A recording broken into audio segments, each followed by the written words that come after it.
മൂന്നര പതിറ്റാണ്ടായി സുനിൽ മാഷിന്റെ ഏറ്റവും നല്ല സുഹൃത്താണ് സൈക്കിൾ. 1990-ൽ അധ്യാപന ജീവിതം തുടങ്ങിയതു മുതൽ അദ്ദേഹത്തിനൊപ്പമുണ്ട് സൈക്കിൾ.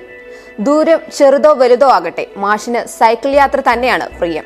ഈ സൈക്കിൾ യാത്രയാണ് തനിക്ക് പ്രകൃതിയോട് ഇണങ്ങി ജീവിക്കാനും ആരോഗ്യം സംരക്ഷിക്കാനും സഹായിക്കുന്നതെന്ന് സുനിൽ മാഷ് പറയുന്നു. 1990-ൽ ആലങ്ങാട് കേന്ദ്രീയ ഹിന്ദി മഹാവിദ്യാലയത്തിൽ പ്രിൻസിപ്പാലായാണ് അധ്യാപന ജീവിതത്തിന്റെ തുടക്കം. അന്നു മുതലേ തുടങ്ങിയതാണ് സൈക്കിൾ യാത്രയും.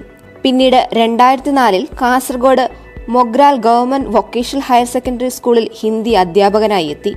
ഇപ്പോൾ കാസർഗോഡ് ഗവൺമെന്റ് UP സ്കൂളിലെ അധ്യാപകനാണ് അദ്ദേഹം.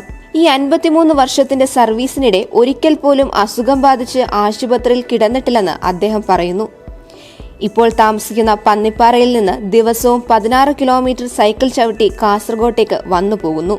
എപ്പോഴും സമയത്തിന്റെ കാര്യത്തിൽ കൃത്യത പാലിക്കാൻ കഴിയുന്നു. ഒരു പരിപാടിക്ക് പോലും വൈകി എത്തിയിട്ടില്ല. ജീവജാലങ്ങളുടെ വളരെ കുറഞ്ഞ ഹിംസയും കൂടുതൽ മാനുഷിക ബന്ധങ്ങളും സൈക്കിൾ യാത്രയിലൂടെ നേടിയെടുക്കാനായെന്നും മാഷ് പറയുന്നു. 2020 ജനുവരി 1-ന് ജന്മദേശമായ ആലങ്ങാട് നിന്ന് 78 കിലോമീറ്റർ സൈക്കിൾ ചവിട്ടി തൃശൂരിലെത്തി കാലാവസ്ഥാ വലയത്തിൽ കണ്ണിചേർന്നു. പ്രേംചന്ദാണ് സുനിൽ മാഷിന്റെ ഇഷ്ട സാഹിത്യകാരൻ. വാരണാസിയിലെ ലമഹയിലെ പ്രേംചന്ദിന്റെ നാട്ടിലേക്കൊരു സൈക്കിൾ യാത്രയാണ് ജീവിത സ്വപ്നമെന്നും സുനിൽ മാഷ് പറയുന്നു. 34 വർഷമായി സൈക്കിളിൽ സഞ്ചരിക്കുന്നു.